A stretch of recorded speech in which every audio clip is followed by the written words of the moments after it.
La Revolución Agraria y las comunidades indígenas en México. La Revolución Mexicana, uno de los eventos más importantes en la historia de México, tuvo un impacto significativo en el sector agrario del país. Durante este periodo de cambio político y social, las comunidades indígenas también se vieron afectadas y jugaron un papel crucial en la Revolución Agraria. Antes de la Revolución, las tierras indígenas en México estaban en manos de grandes hacendados que explotaban a los campesinos sin tierra. Estas comunidades indígenas vivían en condiciones de pobreza extrema y eran víctimas de abusos por parte de los terratenientes. La revolución, con su objetivo de justicia social y distribución equitativa de la tierra, promovió la participación activa de los indígenas en la lucha por la reforma agraria. Una de las principales demandas de las comunidades indígenas durante la revolución fue la restitución de sus tierras ancestrales.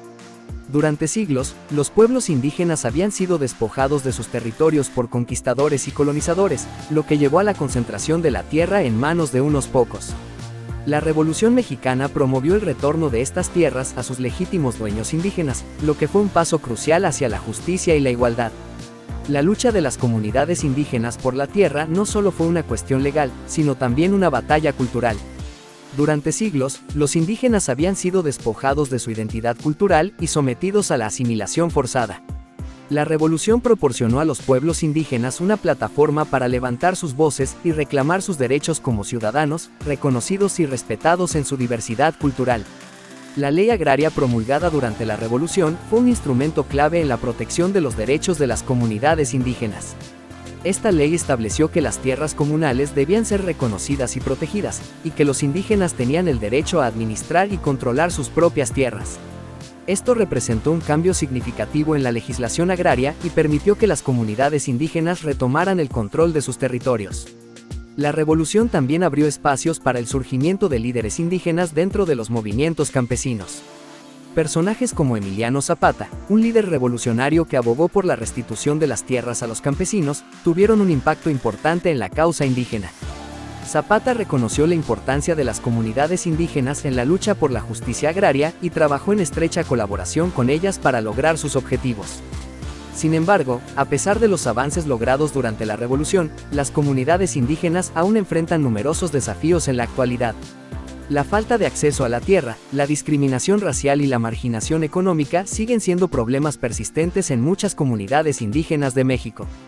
A pesar de esto, la revolución sentó las bases para la protección de los derechos indígenas y destacó la importancia de su participación activa en la lucha por la justicia social. En conclusión, la Revolución Mexicana tuvo un impacto significativo en las comunidades indígenas y su lucha por la tierra y la justicia social. A través de la promulgación de leyes agrarias, el reconocimiento de las tierras comunales y la participación de líderes indígenas en el movimiento revolucionario, se sentaron las bases para la protección de los derechos indígenas en México. Sin embargo, queda mucho por hacer para garantizar una verdadera igualdad y justicia para las comunidades indígenas en el país. El papel de los ferrocarriles en la Revolución Mexicana. La Revolución Mexicana, que tuvo lugar de 1910 a 1920, fue uno de los eventos más importantes y transformadores en la historia de México. Este conflicto armado no solo buscó derrocar el prolongado régimen dictatorial de Porfirio Díaz, sino que también dio lugar a profundos cambios sociales, económicos y políticos en el país. Dentro de este contexto, los ferrocarriles jugaron un papel crucial, no solo como medio de transporte de tropas y suministros, sino también como símbolo y herramienta de poder que influenció significativamente el curso de la revolución. Antes del estallido de la Revolución Mexicana, el sistema ferroviario mexicano había experimentado un crecimiento impresionante durante el Porfiriato. Bajo la dictadura de Díaz, el gobierno incentivó la construcción de líneas ferroviarias para promover el desarrollo económico y la integración del país. Estas infraestructuras facilitaron el comercio, impulsaron la minería y la agricultura, y atrajeron inversiones extranjeras. Sin embargo, también contribuyeron a la concentración de la riqueza y al descontento social, factores que alimentaron las tensiones que, eventualmente conducirían a la revolución. Con el inicio de la Revolución Mexicana, los ferrocarriles rápidamente se convirtieron en un recurso estratégico fundamental. Las diferentes facciones revolucionarias, incluyendo los seguidores de Francisco I. Madero, Emiliano Zapata, Pancho Villa y Venustiano Carranza, comprendieron la importancia de controlar las vías férreas para movilizar a sus tropas y asegurarse el suministro de armas, alimentos y medicinas. El control de los ferrocarriles no solo facilitaba la logística militar, sino que también tenía un valor propagandístico y simbólico. quien dominaba las vías férreas, demostraba su poder y su capacidad de controlar el territorio. Uno de los episodios más destacados que ilustra la importancia de los ferrocarriles en la Revolución Mexicana es la famosa División del Norte, liderada por Pancho Villa. Villa utilizó los trenes de manera magistral para desplazar rápidamente a sus tropas por el norte de México. La movilidad y rapidez que le proporcionaron los ferrocarriles fueron cruciales en varias victorias decisivas contra las fuerzas federales. Además, Villa modificó vagones para crear trenes blindados, conocidos como trenes artillados, que incluían piezas de artillería y ametralladoras, lo que le otorgó una ventaja táctica considerable en los combates. Otro ejemplo significativo del uso de los ferrocarriles fue la campaña de Venustiano Carranza contra Victoriano Huerta. Carranza, quien lideraba el movimiento constitucionalista, entendió desde el principio la importancia de asegurar las líneas ferroviarias para el éxito de su campaña. Bajo su dirección, las fuerzas constitucionalistas lograron controlar varios tramos clave de las vías férreas, lo que les permitió lanzar ofensivas coordinadas y abastecer a sus tropas de manera eficiente. El uso efectivo de los ferrocarriles fue un factor determinante en la eventual derrota de Huerta y en la consolidación del poder de Carranza. Los ferrocarriles también jugaron un papel en la vida cotidiana de los civiles durante la Revolución. Muchas familias dependían de los trenes para desplazarse y escapar de las zonas de conflicto. Los trenes se convirtieron en refugios temporales para aquellos que huían de la violencia y la destrucción. Sin embargo, también fueron escenario de tragedias, ya que los ataques y sabotajes a las líneas ferroviarias eran comunes, poniendo en riesgo la vida de los pasajeros. El impacto de los ferrocarriles en la Revolución Mexicana no se limitó solo a su uso militar. La infraestructura ferroviaria y su control influyeron en la economía y en la reorganización del país después del conflicto. Durante la Revolución, muchas líneas ferroviarias sufrieron daños significativos debido a los combates y los actos de sabotaje. La reconstrucción de estas infraestructuras fue una tarea monumental que el nuevo gobierno revolucionario tuvo que enfrentar en los años posteriores al conflicto. La nacionalización de los ferrocarriles fue una de las medidas más importantes implementadas por los gobiernos post-revolucionarios. La Constitución de 1917, producto de la Revolución, incluyó disposiciones que permitieron al Estado mexicano tomar control de las líneas ferroviarias, lo que representó un cambio significativo respecto al periodo del Porfiriato, cuando gran parte de la infraestructura ferroviaria estaba en manos de empresas extranjeras. Esta nacionalización no solo buscaba recuperar la soberanía sobre un recurso estratégico, sino también redistribuir la riqueza y promover el desarrollo económico de manera más equitativa. La reconstrucción y expansión de la red ferroviaria también jugaron un papel crucial en la integración del país y en la promoción de la unidad nacional. Durante la Revolución, México había experimentado una fragmentación considerable, con diferentes regiones controladas por diversas facciones revolucionarias. La restauración del sistema ferroviario ayudó a restablecer la comunicación y el comercio entre estas regiones, facilitando la reconstrucción económica y la consolidación del nuevo Estado mexicano. Además, la experiencia de la Revolución llevó a una mayor conciencia sobre la importancia estratégica de los ferrocarriles y a la implementación de políticas que buscaban mejorar y proteger esta infraestructura. Los gobiernos revolucionarios posteriores invirtieron en la modernización de las líneas ferroviarias, en la capacitación de personal especializado y en la creación de instituciones encargadas de su gestión y mantenimiento. Estas medidas contribuyeron a la eficiencia y seguridad del sistema ferroviario, que continuó siendo un componente vital del desarrollo económico de México en las décadas siguientes.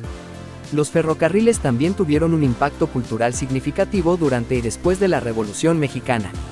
Las historias y leyendas de los trenes revolucionarios, como los trenes blindados de Villa o los convoyes de tropas constitucionalistas, se convirtieron en parte del imaginario popular y de la memoria histórica del país.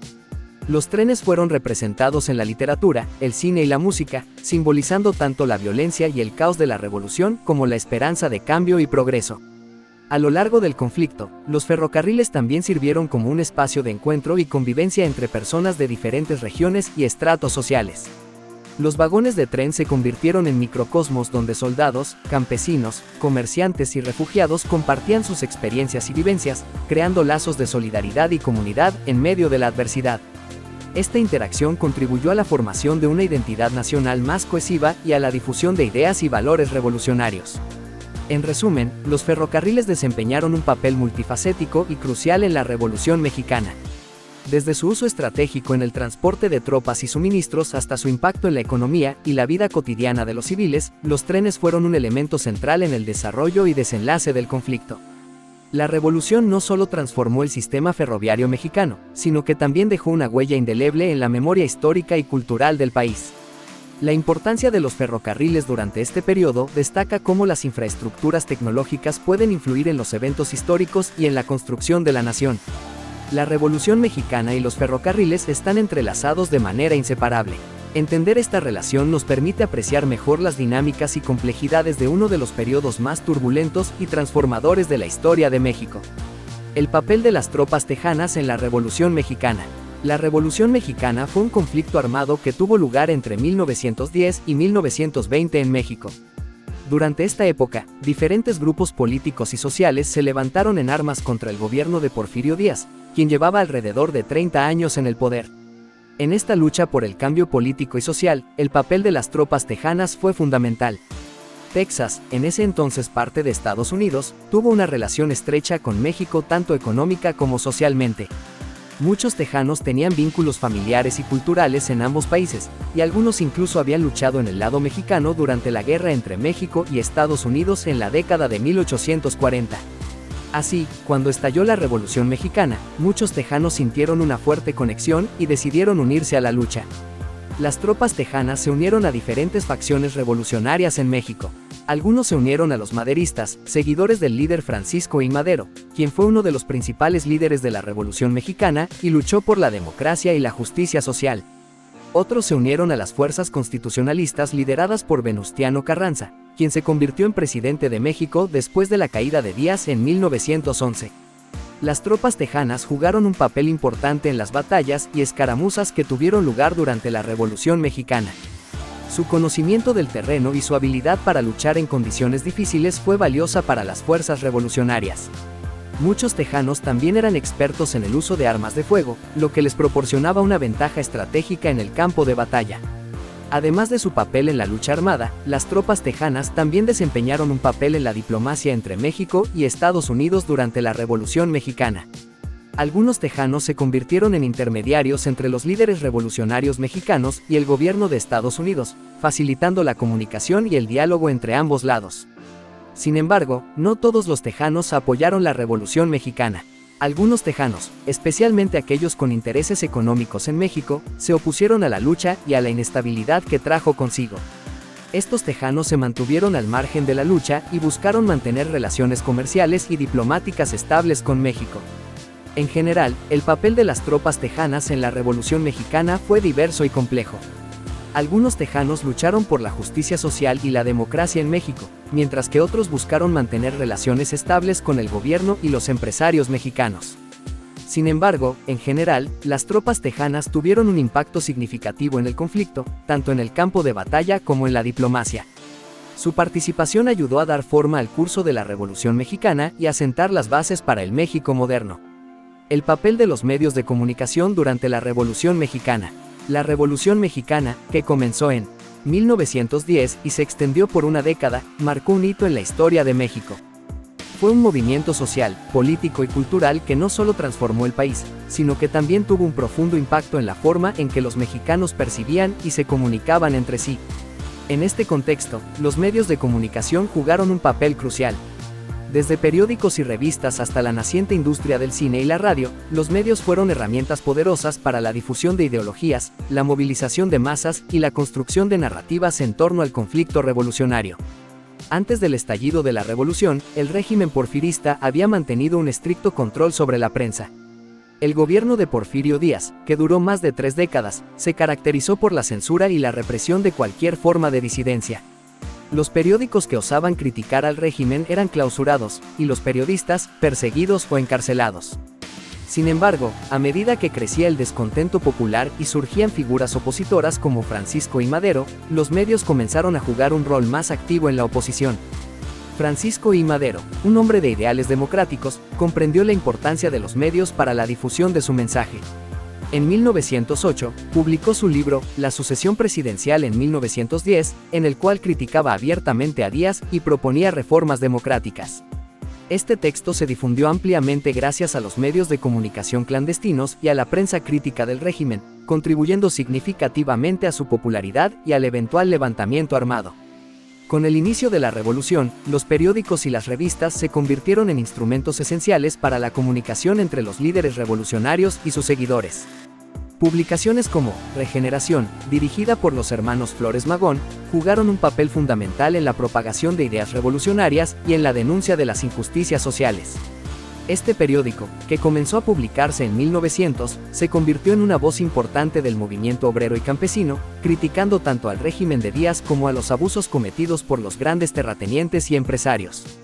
A medida que avanzaba la revolución, surgieron numerosos periódicos regionales que apoyaban a diferentes facciones revolucionarias. Estas publicaciones no solo informaban sobre los acontecimientos bélicos, sino que también servían como plataformas para la discusión de ideas y propuestas políticas. Por ejemplo, El Hijo del Aguizote y El Diario del Hogar fueron importantes en la promoción de las ideas maderistas, mientras que La Vanguardia apoyaba a los villistas y El Pueblo a los zapatistas. Cada facción utilizaba sus propios medios para ganar adeptos y legitimar sus acciones ante la opinión pública. La fotografía y el fotoperiodismo también desempeñaron un papel crucial durante la Revolución Mexicana.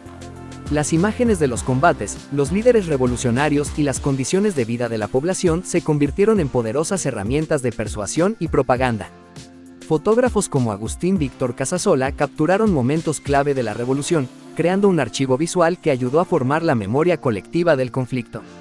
Estas fotografías eran publicadas en periódicos y revistas, permitiendo a la población urbana y rural tener una visión más tangible de la lucha revolucionaria. La industria del cine, que estaba en sus primeras etapas de desarrollo en México, también comenzó a influir en la percepción de la revolución. Películas como Memorias de un Mexicano, de Salvador Toscano, que recopilaban imágenes documentales de la revolución, ofrecían al público una representación visual del conflicto que trascendía las limitaciones de la prensa escrita. Aunque el cine revolucionario no alcanzó su apogeo hasta años después, durante la revolución se sentaron las bases para su posterior desarrollo como medio de comunicación masivo y vehículo de propaganda política. La radio, aunque aún no estaba tan desarrollada como en décadas posteriores, comenzó a emerger como un medio de comunicación importante hacia el final de la revolución. La radio permitió una comunicación más rápida y directa, especialmente en áreas rurales donde la distribución de periódicos era limitada. A medida que la tecnología avanzaba, la radio se convirtió en una herramienta esencial para la difusión de mensajes y la coordinación de acciones entre las distintas facciones revolucionarias. La censura y la represión continuaron siendo desafíos constantes para los medios de comunicación durante la revolución. Los gobiernos revolucionarios, al igual que el régimen porfirista, intentaron controlar la prensa y suprimir las voces críticas. Sin embargo, la diversidad y el dinamismo de los medios revolucionarios hicieron que esta tarea fuera cada vez más difícil.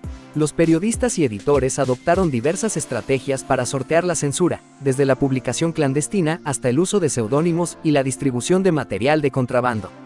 Además de la prensa, la literatura también jugó un papel importante en la difusión de ideas revolucionarias. Escritores y poetas utilizaron sus obras para expresar sus visiones y esperanzas para un México post-revolucionario. Obras literarias como Los de Abajo, de Mariano Azuela, que retrataban la vida de los campesinos y soldados durante la revolución, ayudaron a humanizar el conflicto y a generar empatía por los luchadores revolucionarios. La literatura se convirtió en un espacio de reflexión y crítica, proporcionando una plataforma para el debate sobre el futuro del país. Los medios de comunicación no solo fueron herramientas para la propaganda y la movilización, sino que también desempeñaron un papel crucial en la construcción de una identidad nacional. A través de los periódicos, las revistas, la fotografía, el cine y la literatura, los mexicanos comenzaron a imaginarse a sí mismos como parte de una comunidad más amplia y diversa.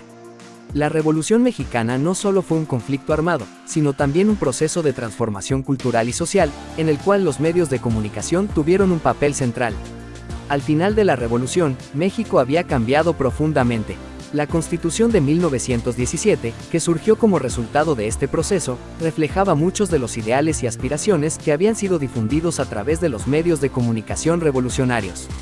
La libertad de prensa, la reforma agraria, los derechos laborales y la educación pública eran solo algunos de los temas que habían sido debatidos y promovidos por los medios durante la Revolución y que finalmente encontraron su lugar en el nuevo marco constitucional. En resumen, los medios de comunicación desempeñaron un papel multifacético y crucial durante la Revolución Mexicana. no solo sirvieron como vehículos para la difusión de ideas y la movilización de masas, sino que también contribuyeron a la formación de una identidad nacional y a la construcción de un nuevo orden social y político. A través de la prensa, la fotografía, el cine y la literatura, los mexicanos pudieron participar en un diálogo nacional sobre el futuro de su país, un diálogo que continúa resonando en la actualidad. La Revolución Mexicana y los medios de comunicación que la acompañaron dejaron una huella indeleble en la historia de México, demostrando el poder transformador de la información y la comunicación en tiempos de cambio y conflicto. La Revolución Mexicana y la censura en los medios de comunicación. La Revolución Mexicana, que tuvo lugar entre 1910 y 1920, fue un periodo de intensos cambios políticos, sociales y económicos en el país. Durante esta época, los medios de comunicación jugaron un papel crucial en la difusión de noticias y en la formación de la opinión pública. Sin embargo, la censura en los medios de comunicación también fue una característica común durante la Revolución Mexicana. Desde el inicio del conflicto armado, tanto el gobierno como los diversos grupos revolucionarios comprendieron la importancia de controlar la información que se difundía a través de los medios de comunicación. Ambos bandos utilizaron la censura como una estrategia para influir en la opinión pública y mantener el control sobre la narrativa de la revolución. El gobierno de Porfirio Díaz, que fue derrocado en 1911, utilizaba la censura para reprimir a los opositores políticos y mantener su imagen de estabilidad y progreso. Durante su régimen, los periódicos y revistas críticos con el gobierno eran censurados y sus escritores y editores perseguidos. Además, se prohibió la libre discusión política y se controló la difusión de información sobre las condiciones de vida de la población más desfavorecida. Con la llegada de Francisco I. Madero al poder en 1911, se esperaba que se levantara la censura en los medios de comunicación. Sin embargo, Madero continuó utilizando la censura para controlar la información y proteger su gobierno de las críticas. Durante su breve mandato, se cerraron periódicos y se detuvo a periodistas que escribían artículos críticos con su gobierno. La situación empeoró considerablemente durante el periodo conocido como la Decena Trágica en 1913, cuando Victoriano Huerta dio un golpe de Estado y tomó el poder. Huerta impuso una estricta censura en los medios de comunicación para limitar la difusión de noticias sobre la represión y los abusos cometidos por su régimen. Muchos periódicos fueron cerrados y varios periodistas fueron encarcelados o asesinados por denunciar la violencia del gobierno de Huerta. Tras la caída de Huerta en 1914, la censura en los medios de comunicación disminuyó temporalmente bajo el gobierno de Venustiano Carranza. Sin embargo, a medida que la Revolución Mexicana se prolongaba y los conflictos entre los diferentes grupos revolucionarios se intensificaban, la censura volvió a imponerse. Los periódicos y revistas que apoyaban a los grupos revolucionarios eran censurados y aquellos que se atrevían a publicar información contraria al gobierno de Carranza eran perseguidos. La situación se agravó aún más con la llegada al poder de Álvaro Obregón en 1920. Durante su gobierno, se impuso una férrea censura en los medios de comunicación para controlar la imagen del nuevo régimen y evitar críticas. Los periódicos y revistas que se oponían al gobierno de Obregón eran cerrados y sus periodistas eran perseguidos y encarcelados. En resumen, la censura en los medios de comunicación durante la Revolución Mexicana fue una constante en todos los gobiernos que se sucedieron durante este periodo.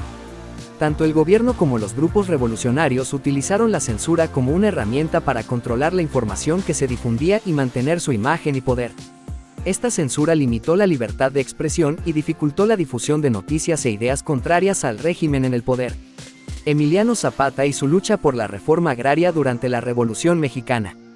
En la vasta y rica historia de México, pocos personajes capturan la esencia de la lucha por la justicia social y el cambio agrario como Emiliano Zapata. Este líder revolucionario, originario del estado de Morelos, se convirtió en el símbolo eterno de resistencia y tenacidad por los derechos de los campesinos. Su vida y obra durante la Revolución Mexicana 1910 al 1920 reflejan un periodo de intensas transformaciones sociales y políticas, marcado especialmente por su incansable lucha por la reforma agraria, un tema que permanece vigente en muchas discusiones contemporáneas sobre justicia y equidad territorial. Emiliano Zapata nació en San Miguel Anenecuilco, Morelos, en 1879, en una familia modesta de campesinos. Desde joven, mostró un profundo respeto y conexión con la tierra, la cual se convirtió en la esencia de su lucha. A medida que creció, se convirtió en un líder natural entre los campesinos de su pueblo, quienes enfrentaban constantes abusos por parte de los hacendados locales. La acumulación de tierras en manos de unos pocos y la explotación laboral eran problemas endémicos que afectaban a la mayoría de la población rural mexicana. Estas condiciones sentaron las bases para lo que eventualmente se convertiría en un levantamiento a gran escala. La Revolución Mexicana comenzó en 1910, originalmente como una respuesta al prolongado autoritarismo de Porfirio Díaz. Sin embargo, rápidamente se transformó en un movimiento más amplio que abordaba diversas demandas sociales y políticas. En este contexto, Zapata encontró una plataforma para amplificar su voz y las de sus seguidores. Su ideología se plasmó en el Plan de Ayala, proclamado en 1911, que no solo exigía la renuncia de los líderes inadecuados como Porfirio Díaz y su sucesor Francisco I. Madero, sino que también demandaba la restitución de tierras a las comunidades campesinas y la redistribución de tierras a quienes las trabajaban. El Plan de Ayala se convirtió en la bandera de la lucha zapatista y es considerado uno de los primeros documentos en la historia moderna de México que articuló una demanda explícita de reforma agraria. Este plan no solo detallaba un esquema para devolver las tierras a quienes las habían perdido injustamente, sino que también proponía sanciones para los terratenientes que se resistieran a estas reformas. Este documento es crucial para entender la profundidad y la seriedad de la visión de Zapata respecto a una reforma agraria integral. A lo largo de la revolución, Zapata y sus seguidores, conocidos como zapatistas, implementaron en áreas bajo su control reformas que reflejaban los principios del Plan de Ayala. Estas reformas incluían la expropiación de tierras de grandes haciendas y su distribución entre los campesinos sin tierra. La resistencia a estas medidas fue feroz, tanto de las fuerzas más conservadoras dentro de México como de intereses extranjeros preocupados por sus inversiones agrícolas y mineras en el país. La dedicación de Zapata a la causa agraria le ganó el respeto y la lealtad de miles de campesinos, pero también lo puso en el punto de mira de numerosos enemigos. A pesar de las constantes amenazas a su vida, Zapata nunca abandonó su objetivo de una reforma agraria justa. Su liderazgo no se limitó al campo de batalla, también se extendió a la creación de estructuras de gobierno local que promovieran prácticas agrícolas sostenibles y equitativas, demostrando su compromiso no solo con la lucha armada, sino también con la construcción de una base para el cambio social duradero. Sin embargo, la lucha de Zapata no fue solamente contra terratenientes y antiguos regímenes.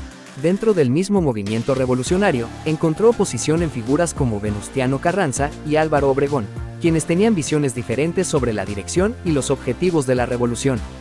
Estas diferencias culminaron en conflictos que eventualmente llevarían a su asesinato en 1919, una muerte que marcó profundamente el movimiento revolucionario y mostró los extremos a los que llegarían sus adversarios para silenciar su voz. El legado de Emiliano Zapata trasciende su vida y la época de la Revolución Mexicana. Hoy, su figura no solo es un ícono del agrarismo mexicano, sino también un símbolo universal de la lucha por la justicia social y la equidad.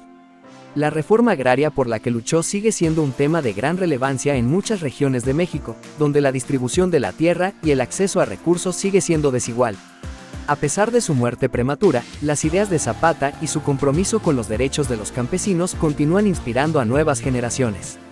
En muchas áreas de México, especialmente en el sur, las comunidades rurales siguen invocando su nombre en sus propias luchas contemporáneas por la tierra y la justicia. Emiliano Zapata, más que un personaje histórico, es un símbolo perdurable de la resistencia y la aspiración hacia un México más justo y equitativo. El papel de los intelectuales en la Revolución Mexicana. El proceso revolucionario más importante en la historia de México, conocido como la Revolución Mexicana, no solo se caracterizó por ser un conflicto armado que duró una década, sino también por ser un fenómeno cultural e intelectual de gran envergadura.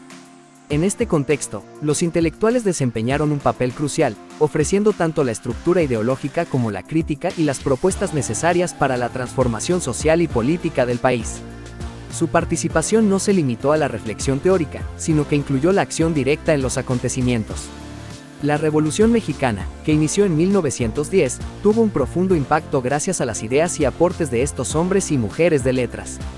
El movimiento revolucionario mexicano no surgió de manera espontánea, fue el resultado de una serie de tensiones acumuladas durante décadas, exacerbadas por un régimen porfirista que favorecía a una élite en detrimento de las mayorías. Intelectuales como Ricardo Flores Magón fueron fundamentales en la crítica al régimen de Porfirio Díaz, utilizando sus escritos para denunciar las injusticias y abusos que se cometían.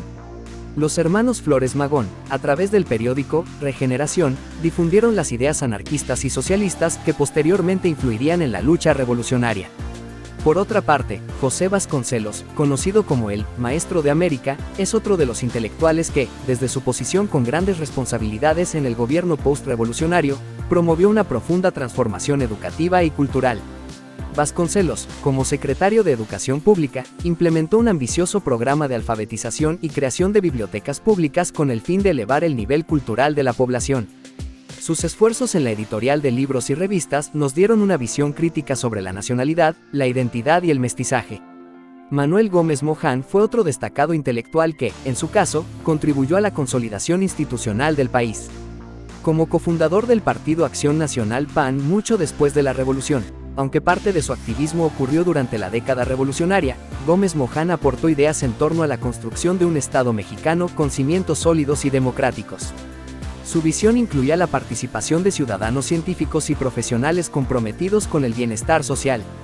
En un contexto en el que la lucha de clases era evidente, intelectuales como Samuel Ramos buscaban revalorizar la identidad mexicana y examinar la psique del mexicano promedio. Su libro, Perfil del hombre y la cultura en México, es un tratado esencial que explora cómo los traumas y la historia del país habían moldeado la personalidad nacional. Ramos levantó una crítica cultural que buscaba responder a preguntas fundamentales sobre quiénes éramos como nación y hacia dónde debíamos dirigirnos tras el caos de la revolución. El muralismo mexicano es otra manifestación clave de la intervención intelectual en la revolución. Diego Rivera, José Clemente Orozco y David Alfaro Siqueiros no solo eran artistas, sino que también eran teóricos y activistas comprometidos con la causa revolucionaria. A través de sus murales, estos pioneros del arte público pretenden educar a las masas y difundir el ideario revolucionario y el nacionalismo mexicano.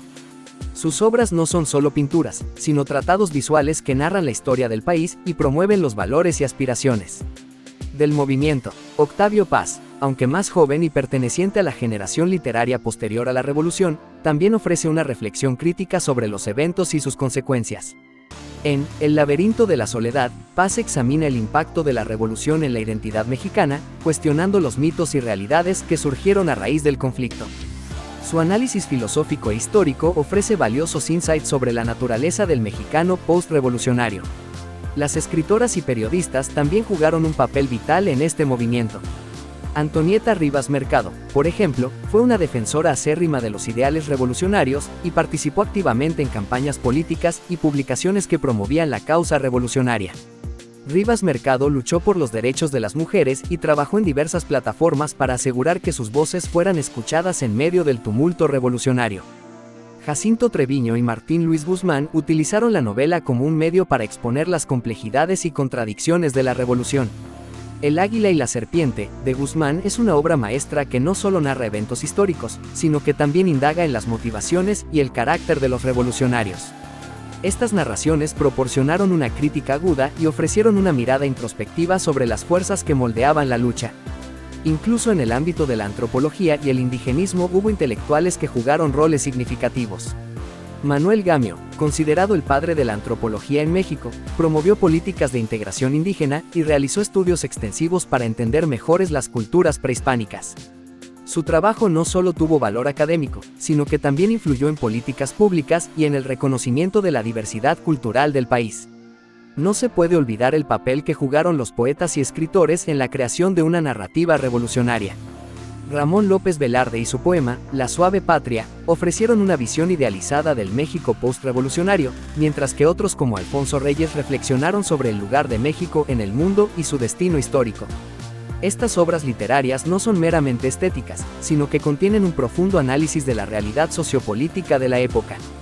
Un fenómeno menos discutido pero igualmente importante fue la influencia de intelectuales extranjeros en la revolución. John Reed, periodista y comunista estadounidense, escribió México Insurgente, una crónica de primera mano que ayudó a llamar la atención internacional sobre la Revolución Mexicana.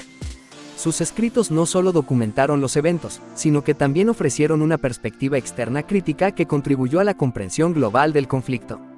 También sería injusto no mencionar a aquellos que, desde las universidades y centros de investigación, formaron a las nuevas generaciones que darían continuidad y sentido a los ideales revolucionarios.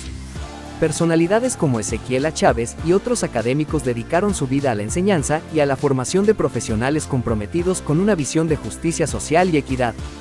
Finalmente, el papel de los intelectuales en la Revolución Mexicana debe entenderse como una danza compleja de ideas, acciones y contradicciones. Fueron críticos del status quo, promotores de nuevos ideales, educadores del pueblo y, en muchos casos, luchadores directos en el campo de batalla intelectual y físico.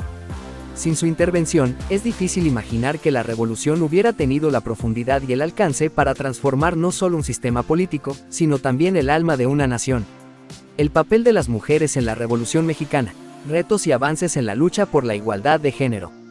Los revolucionarios de justicia y equidad no podían ser alcanzados sin incluir a la mitad femenina de la población. El impacto de la participación femenina en la revolución también tuvo repercusiones literarias y culturales. En las décadas siguientes, la imagen de la soldadera y la mujer revolucionaria se convirtió en un símbolo poderoso en la narrativa mexicana. Escritores, poetas y artistas retrataron sus experiencias, contribuyendo a la construcción de una memoria histórica que, aunque incompleta, reconoce el importante papel que desempeñaron estas mujeres. De cara al siglo XXI, la lucha por la igualdad de género en México sigue siendo un proceso en curso. Sin embargo, mirar hacia atrás a la Revolución Mexicana y reconocer la contribución de las mujeres es crucial para entender los cimientos de esta lucha. Las soldaderas y las intelectuales de la época revolucionaria no solo participaron en la construcción de una nueva nación, sino que también allanaron el camino para las generaciones futuras de mujeres que continuarían la lucha por una sociedad más justa e igualitaria. En este sentido, la Revolución Mexicana no solo representa un hito en la historia del país por los cambios políticos y sociales que generó, sino también por haber sido un periodo en el que las mujeres, a través de su valentía y resistencia, comenzaron una lucha estructural por el reconocimiento de sus derechos. El desafío ahora es continuar ese legado, asegurando que las mujeres mexicanas puedan disfrutar plenamente los derechos y libertades por los que lucharon sus predecesoras. El reconocimiento y la celebración de la participación femenina en la Revolución Mexicana es esencial para una comprensión más completa y equitativa de nuestra historia. Es un recordatorio de que la lucha por la igualdad de género ha sido y continúa siendo una parte fundamental de la construcción de un México más justo e inclusivo. Las mujeres revolucionarias no solo cambiaron el curso de una guerra, sino que también sentaron las bases para un movimiento continuo hacia la equidad y la justicia en el país. El papel de la propaganda en la Revolución Mexicana. La Revolución Mexicana, un conflicto político y social que ocurrió entre 1910 y 1920, fue un evento crucial en la historia de México. Durante esta época, la propaganda desempeñó un papel fundamental en la difusión de ideas y en la movilización de la población. Tanto los líderes revolucionarios como el gobierno en turno utilizaron la propaganda como una herramienta para influir en la opinión pública, reclutar seguidores y justificar sus acciones. Uno de los propósitos principales de la propaganda durante la Revolución Mexicana fue movilizar a la población. Los líderes revolucionarios como Francisco I. Madero, Emiliano Zapata y Pancho Villa utilizaron carteles, volantes y periódicos para difundir sus ideales y convencer a la gente de unirse a la lucha armada.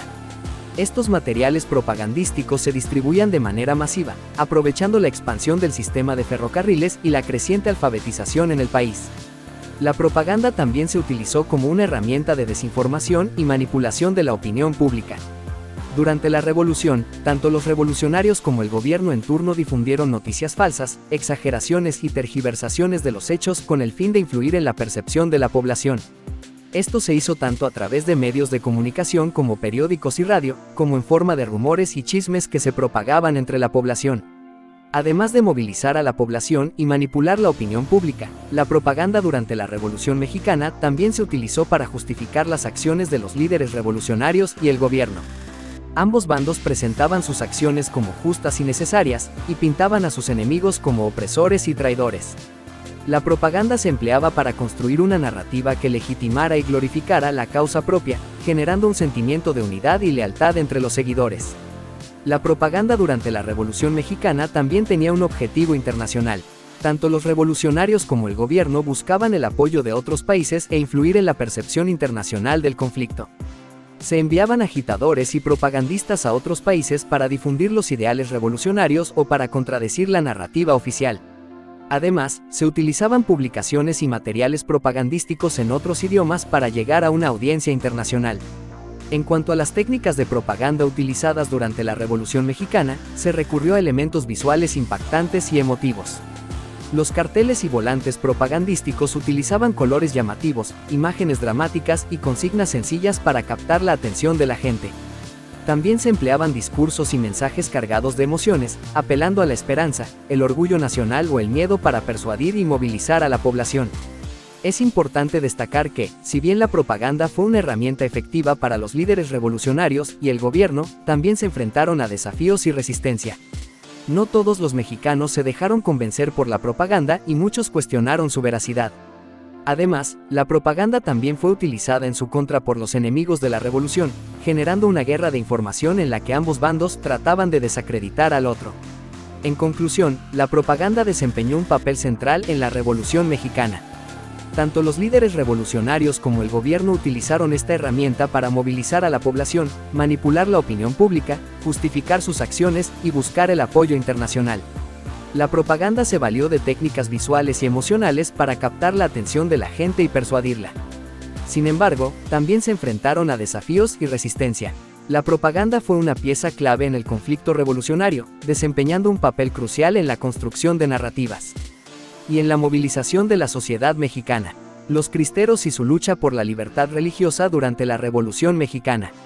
La Revolución Mexicana, que tuvo lugar entre 1910 y 1920, fue un conflicto social y político que tuvo un profundo impacto en la historia de México.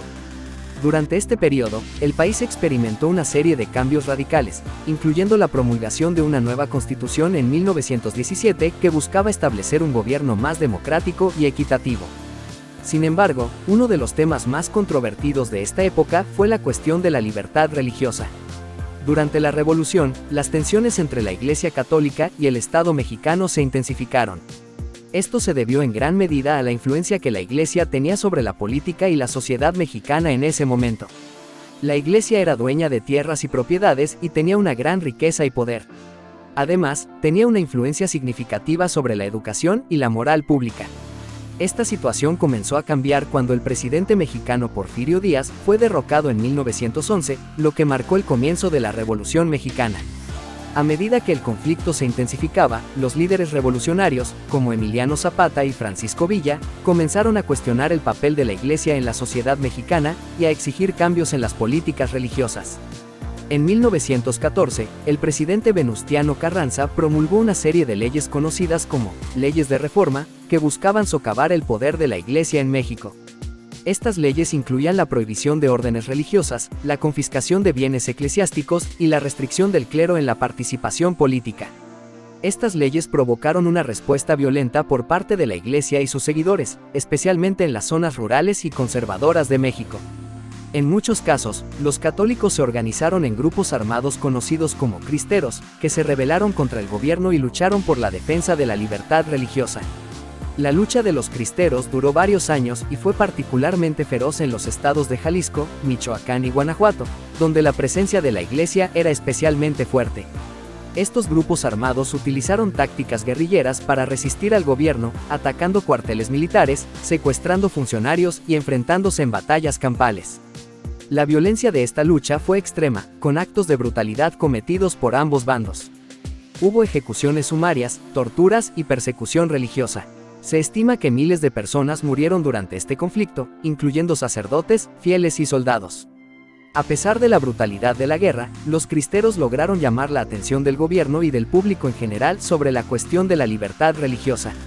Su lucha llevó a la modificación de las leyes anticlericales y a la promulgación de la Ley de Libertad de Cultos en 1926, que garantizaba la libertad de culto en México. Sin embargo, esta victoria fue efímera.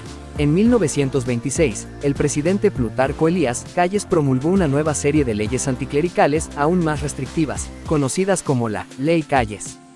Estas leyes prohibían las manifestaciones religiosas en público, limitaban la participación del clero en la vida política y restringían la propiedad y actividad de la Iglesia. Estas nuevas leyes provocaron una nueva ola de resistencia por parte de los cristeros, pero esta vez la respuesta del gobierno fue aún más brutal. Se llevaron a cabo ejecuciones masivas, se cerraron iglesias y se persiguió a los sacerdotes y fieles católicos.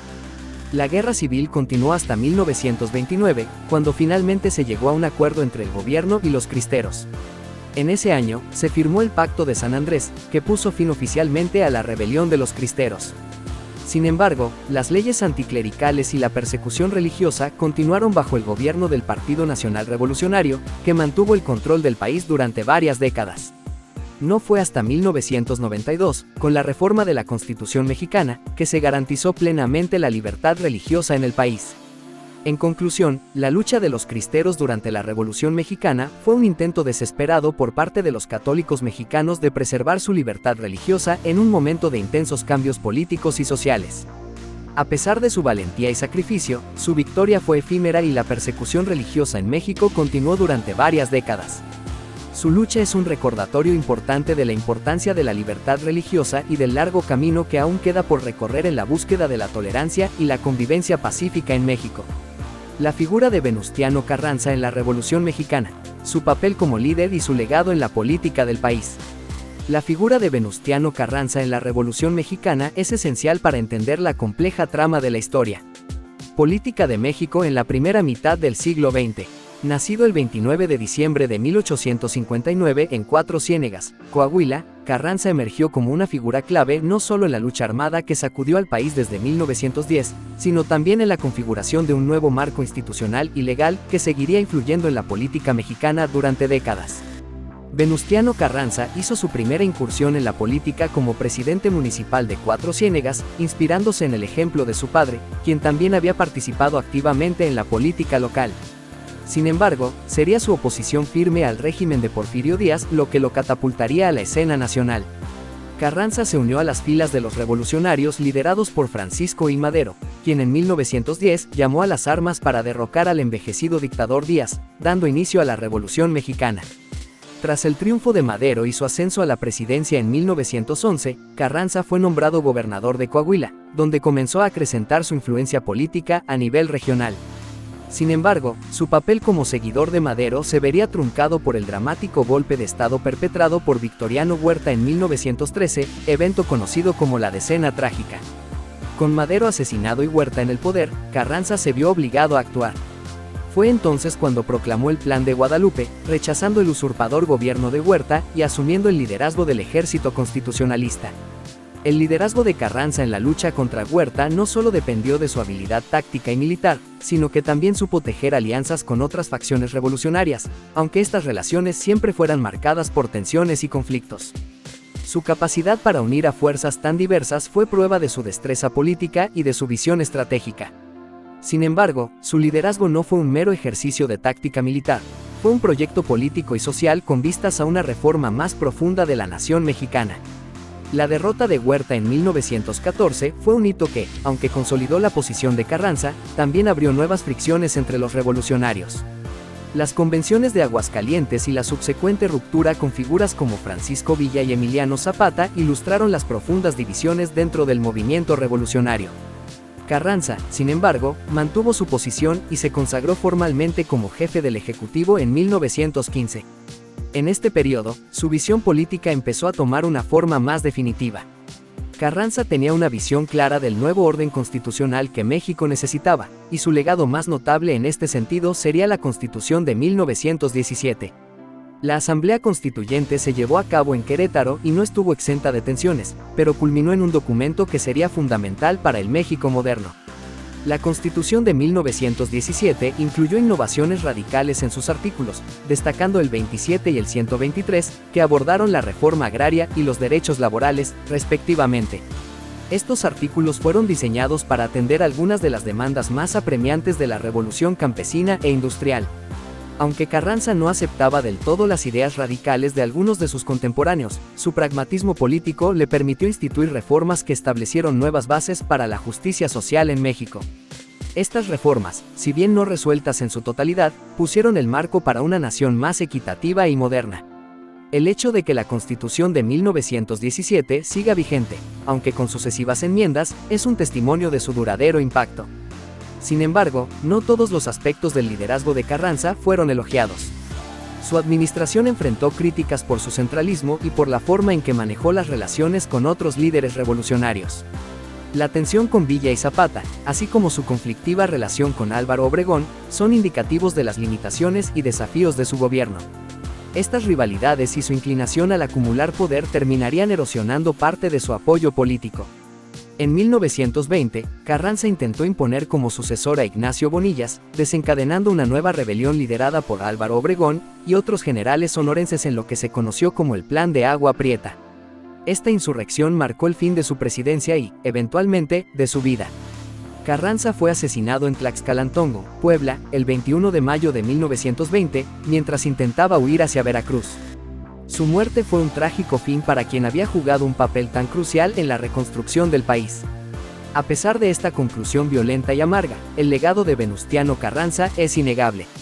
Su liderazgo durante la Revolución Mexicana no solo contribuyó a la derrota de la dictadura y a la recuperación del orden constitucional, sino que también sentó las bases para un México más justo y democrático.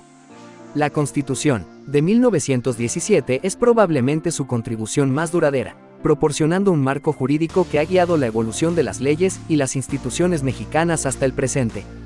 Carranza también dejó una lección sobre la complejidad de los procesos de cambio social y político. Su habilidad para negociar y su pragmatismo permitieron construir alianzas esenciales, pero también mostraron los límites de la unificación en una época tan tumultuosa. El perfil multifacético de Carranza, a veces contradictorio, refleja las dificultades inherentes en liderar un país dividido y en proceso de profunda transformación. En el ámbito de la política mexicana, Carranza sigue siendo una figura controvertida. Mientras algunos lo ven como un estadista visionario que institucionalizó la revolución, otros critican su inflexibilidad y su papel en la represión de ciertas facciones revolucionarias. No obstante, su influencia es evidente y su impacto en la configuración del México contemporáneo perdura. Venustiano Carranza representa un capítulo complejo y esencial en la historia de México. Su vida y su obra son testimonio de la lucha por la justicia social y el cambio institucional que caracterizó la Revolución Mexicana. En última instancia, su legado nos permite entender mejor no solo el pasado revolucionario del país, sino también los fundamentos sobre los cuales se ha construido la nación mexicana moderna. El papel de las Fuerzas Armadas en la Revolución Mexicana. El papel de las Fuerzas Armadas en la Revolución Mexicana fue fundamental y multifacético, influyendo decisivamente en el desarrollo y desenlace de este evento histórico. La revolución, que se extendió de 1910 a 1920, tuvo en el conflicto armado uno de sus elementos centrales, y en este proceso, las fuerzas militares jugaron diversos roles que determinaron no solo el curso de las batallas, sino también el destino político del país. En los albores de la revolución, México ya tenía un ejército nacional establecido, heredero de las tradiciones militares del siglo XIX y profundamente marcado por las experiencias de la Reforma y la intervención francesa. Sin embargo, este ejército, compuesto mayoritariamente por soldados de origen campesino bajo el mando de oficiales de origen más urbano, estaba profundamente ligado al régimen porfirista, encabezado por el general Porfirio Díaz, quien había consolidado su poder en gran medida gracias al apoyo y lealtad de las Fuerzas Armadas. El descontento popular, catalizado por la irrupción de Francisco I. Madero con su llamado al levantamiento en el Plan de San Luis, encontró una respuesta inicial en la forma de milicias locales y grupos rebeldes que rápidamente se organizaron para desafiar al régimen centralizado de Díaz. Estos grupos insurgentes, entre los que se destacaban figuras como Emiliano Zapata en el sur y Pancho Villa en el norte, comenzaron a conformar sus propias estructuras militares, que, aunque menos profesionalizadas que el Ejército Federal, demostraron una sorprendente efectividad en combate. La respuesta del gobierno porfirista fue inmediata, movilizando al Ejército Federal para reprimir los levantamientos. Sin embargo, la necesidad de mantener el orden a lo largo y ancho del país, sumada a una serie de derrotas y a la eventual fuga de Porfirio Díaz, minaron la efectividad y moral de las tropas federales. La dimisión de Díaz y la corta presidencia de Francisco León de la Barra marcaron una tregua efímera, aunque el conflicto estaba lejos de concluir. Durante la presidencia de Madero, las Fuerzas Armadas se encontraron en una situación inusual. Aunque Madero intentó mantener y reformar el ejército, buscó también contener el poder que esta institución representaba para evitar el surgimiento de nuevas amenazas a su gobierno. A pesar de estos esfuerzos, el golpe de Estado liderado por el general Victoriano Huerta evidenció la continua influencia y poder del sector militar dentro de la política mexicana. Con el asesinato de Madero y el ascenso de Huerta al poder, las fuerzas revolucionarias se reagruparon y lanzaron una ofensiva armada contra el nuevo régimen. Los ejércitos de Venustiano Carranza, Álvaro Obregón y Francisco Villa se convirtieron en protagonistas de esta nueva fase del conflicto, cada uno con su propio liderazgo y estructura. Carranza, quien se alzó como la voz constitucionalista, buscó la alianza de diversas facciones militares para legitimar su gobierno y debilitar a Huerta. Mientras tanto, figuras como Villa y Zapata mantuvieron fuerzas considerables que operaban con relativa autonomía, defendiendo sus propias agendas revolucionarias. La derrota y exilio de Huerta en 1914 dieron paso a una serie de luchas internas entre las diferentes facciones revolucionarias. El Convenio de Aguascalientes, aunque inicialmente buscaba unir a los diversos líderes, desembocó en enfrentamientos entre el ejército constitucionalista de Carranza y las fuerzas convencionistas de Villa y Zapata. A lo largo de esta etapa, los continuos combates y alianzas cambiantes reflejaban no solo la complejidad del conflicto político, sino también la capacidad de las Fuerzas Armadas revolucionarias para adaptarse y sobrevivir en un entorno de guerra constante. Eventualmente, la superioridad táctica y organizativa del ejército constitucionalista, dirigido magistralmente por generales como Álvaro Obregón, permitió a Carranza consolidar su poder. La derrota de Villa en la batalla de Celaya en 1915 marcó una de las derrotas más significativas para los opositores a Carranza, alterando de manera decisiva el balance de poder. Sin embargo, la guerra continuaba en diversos frentes, especialmente con Zapata manteniendo su lucha en el sur del país hasta su asesinato en 1919. Una vez asegurado su mando, Carranza emprende un proceso de institucionalización del ejército revolucionario, buscando crear una fuerza armada que fuese no solo capaz de mantener el orden, sino también leal al nuevo régimen constitucional.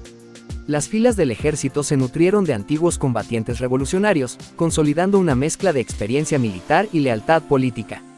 El periodo de la Revolución Mexicana no solo transformó la estructura y rol de las Fuerzas Armadas en México, sino que dejó una profunda herencia en la historia militar del país. La institucionalización del ejército y la incorporación de doctrinas y prácticas surgidas durante el conflicto transformaron a las Fuerzas Armadas en una entidad cada vez más profesional y centralizada, que jugaría un papel crucial en los años subsecuentes de la historia mexicana. En el México contemporáneo, el legado de las Fuerzas Armadas revolucionarias perdura no solo en la memoria de los héroes y batallas de aquel tiempo, sino en la estructura y filosofía del ejército mexicano actual. Entender el papel de estas fuerzas durante la Revolución Mexicana nos permite apreciar el complejo entramado de lealtades y luchas que definieron una de las épocas más tumultuosas y significativas de la historia de México. La intersección entre política y militarismo, así como la capacidad de los actores revolucionarios para adaptarse y transformar sus estructuras, sigue siendo un tema de estudio fundamental para cualquier acercamiento histórico a este periodo. El levantamiento de las soldaderas en la Revolución Mexicana 1910 al 1920. El levantamiento de las soldaderas durante la Revolución Mexicana 1910 al 1920 fue un fenómeno crucial que transformó el curso de la historia y desafió las normas de género de la época. En medio del conflicto armado que buscaba transformar la estructura política y social de México, las mujeres, conocidas como soldaderas, desempeñaron roles fundamentales, contribuyendo significativamente al esfuerzo revolucionario. Estas mujeres, en su mayoría provenientes de comunidades rurales empobrecidas, se unieron a las fuerzas revolucionarias por diversas razones. Algunas buscaban proteger a sus familias, otras anhelaban escapar de la opresión y la pobreza, y muchas se sumaron a la lucha por ideales de justicia y libertad. Aunque inicialmente se incorporaron como acompañantes de los soldados, las soldaderas pronto asumieron roles multifacéticos que iban más allá de los tradicionales límites de género. Las soldaderas no solo fueron testigos del conflicto armado, sino que participaron activamente en él. Se encargaron de tareas esenciales como la cocina, la enfermería y la logística, pero también tomaron las armas cuando la necesidad lo requería. Muchas de estas mujeres demostraron habilidades militares excepcionales y liderazgo, ganándose el respeto de sus compañeros revolucionarios. Sin embargo, la participación de las soldaderas no estuvo exenta de desafíos y adversidades. A menudo enfrentaron discriminación y violencia de género dentro de las mismas filas revolucionarias. A pesar de ello, su contribución fue esencial para el sostenimiento de las fuerzas revolucionarias en un periodo de intensos combates y cambios políticos. El papel de las soldaderas trascendió lo militar. Muchas de ellas se convirtieron en símbolos de resistencia y lucha por la justicia social. Su participación destacada en momentos cruciales de la Revolución Mexicana, como la toma de Zacatecas en 1914, subraya la importancia de su papel en la historia del país. Tras la conclusión de la revolución, las soldaderas enfrentaron la difícil transición de regresar a la vida civil. A menudo, se encontraron con la falta de reconocimiento y apoyo por parte de las instituciones gubernamentales. A pesar de ello, su legado persiste como un recordatorio de la valentía y determinación de las mujeres que desafiaron las convenciones de género para participar activamente en un conflicto que transformó la nación. La Revolución Mexicana dejó un impacto duradero en la sociedad y la política. Mexicanas. El papel de las soldaderas fue crucial para el éxito de muchas facciones revolucionarias, y su contribución ha sido reconocida cada vez más en las últimas décadas. Hoy en día, las soldaderas son recordadas como agentes de cambio y símbolos de la lucha por la igualdad y la justicia en la historia de México. Plan de San Luis Potosí en 1910, proclamado por Francisco I. Madero, llamando a la lucha armada contra el gobierno de Porfirio Díaz. El Plan de San Luis Potosí, proclamado por Francisco I. Madero el 5 de octubre de 1910, es un documento fundamental en la historia de México, ya que sirvió como catalizador para el inicio de la Revolución Mexicana. Este plan delineó las demandas y aspiraciones de Madero, llamando a la lucha armada contra el régimen del presidente Porfirio Díaz y estableciendo así el inicio de un periodo tumultuoso en la historia del país. En el contexto de principios del siglo XX, México enfrentaba una serie de tensiones sociales y políticas acumuladas bajo el largo gobierno de Porfirio Díaz. A pesar de los avances económicos y modernización, el país experimentaba desigualdades profundas, especialmente en la distribución de la tierra y la participación política.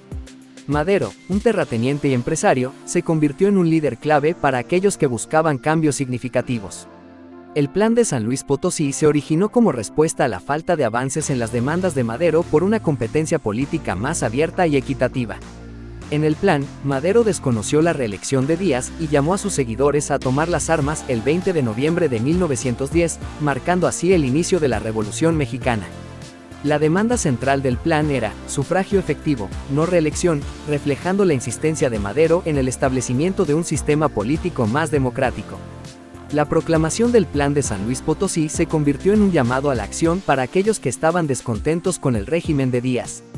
Madero, simbolizando las aspiraciones de un cambio pacífico, buscaba movilizar a la sociedad mexicana para que participara activamente en la transformación política del país. La fecha específica del levantamiento, el 20 de noviembre, se eligió como un homenaje a la memoria de Benito Juárez, presidente de México y símbolo del liberalismo. El llamado a la lucha armada en el Plan de San Luis Potosí no solo buscaba derrocar a Díaz, sino también sentar las bases para un México más democrático y justo. Madero abogaba por la restauración del poder a las instituciones democráticas, pidiendo elecciones libres y justas que permitieran la participación de diversos sectores de la sociedad. La redacción del plan reflejaba la visión de Madero de un México sin dictaduras ni concentración de poder en manos de unos pocos. La respuesta al Plan de San Luis Potosí fue inmediata y marcó el comienzo de una serie de levantamientos armados en distintas partes del país. Las fuerzas maderistas, lideradas por figuras como Pascual Orozco y Pancho Villa, tomaron las armas y se enfrentaron a las fuerzas federales. La Revolución Mexicana, desencadenada por el Plan de Madero, se convirtió en un conflicto complejo con diversas facciones y agendas. La lucha armada que se desató como resultado del Plan de San Luis Potosí generó una serie de eventos que transformarían profundamente a México. A pesar de los desafíos y las divisiones internas entre las fuerzas revolucionarias, la movilización popular y la exigencia de cambios sociales y políticos se consolidaron como características fundamentales de este periodo. La promulgación del Plan de San Luis Potosí y el inicio de la Revolución Mexicana llevaron a una serie de cambios en el país. Aunque la salida de Díaz del poder en 1911 inicialmente simbolizó el triunfo de los ideales revolucionarios, la lucha por definir el rumbo de México continuó durante años, enfrentando desafíos en la consolidación de una paz duradera. En resumen, el Plan de San Luis Potosí fue un documento crucial que marcó el inicio de la Revolución Mexicana. La proclamación de Madero dio voz a las aspiraciones de cambio y justicia de amplios sectores de la sociedad mexicana. Este plan no solo desencadenó una lucha armada, sino que también se convirtió en un símbolo de la búsqueda de una transformación profunda y duradera en México. Exilio de Porfirio Díaz en 1911. El exilio de Porfirio Díaz en 1911 marcó el final de una era en la historia de México y simbolizó el colapso del largo periodo conocido como el Porfiriato. Díaz, quien había gobernado México de manera autoritaria durante más de 3 décadas, se vio obligado a abandonar el país debido a la intensificación de las tensiones políticas y sociales que eventualmente llevaron a la Revolución Mexicana. El Porfiriato, que abarcó desde 1876 hasta 1911, fue un periodo de estabilidad superficial, marcado por el fuerte liderazgo de Porfirio Díaz. Durante su presidencia, México experimentó un crecimiento económico y modernización, pero también enfrentó problemas relacionados con la desigualdad social, la falta de participación política y las violaciones a los derechos humanos.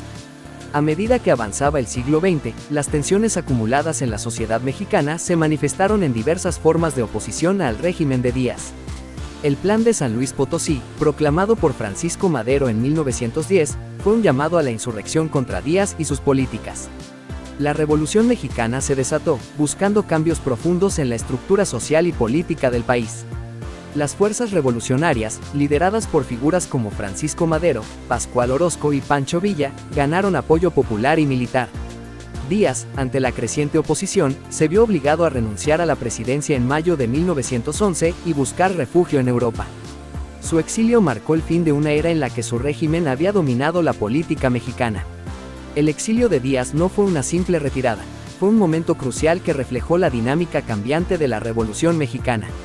Aunque inicialmente se le permitió partir en condiciones relativamente pacíficas, su ausencia dejó un vacío de poder que generó luchas internas entre las facciones revolucionarias. Madero, el líder inicial de la revuelta, asumió la presidencia, pero su mandato fue efímero debido a su incapacidad para satisfacer las demandas de las diversas fuerzas revolucionarias. Mientras Díaz estaba en Europa, la Revolución Mexicana se intensificó. Las luchas por el poder, las disputas agrarias y las tensiones políticas se multiplicaron. El regreso de Díaz a México en 1911, en medio del caos revolucionario, fue un intento fallido de retomar el control. Su propósito era inicialmente participar en la vida política, pero la situación se volvió insostenible, y Díaz optó por retirarse nuevamente al exilio. El exilio de Porfirio Díaz representó la condena simbólica de un régimen que había gobernado con mano dura y había perpetuado la desigualdad social en México. A pesar de los intentos de Díaz por regresar al país en 1914, su presencia no tuvo el impacto que esperaba, y finalmente se retiró de la vida pública. Murió en París en 1915, lejos de la tierra que gobernó durante tanto tiempo. La salida de Díaz no puso fin automáticamente a los problemas que dieron origen a la Revolución Mexicana. Las luchas de poder y las tensiones sociales continuaron, y el periodo posrevolucionario estuvo marcado por la búsqueda de un nuevo orden político y social. El exilio de Porfirio Díaz, por lo tanto, se convirtió en un hito en la historia de México, simbolizando la transición de un régimen autoritario a un periodo de reconfiguración y transformación nacional.